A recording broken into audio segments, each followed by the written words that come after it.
बिस्मिल्लाहिर्रहमानिर्रहीम। अस्सलामुअलैकुम। आप देख रहे हैं 1/1 न्यूज़ HD।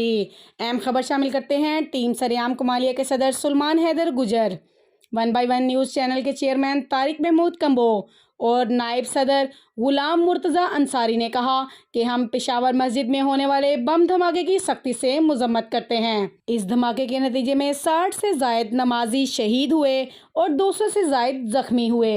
ये मुल्क के इंतज़ामिया और कानून नाफिज करने वाले इदारों की नाकामी है।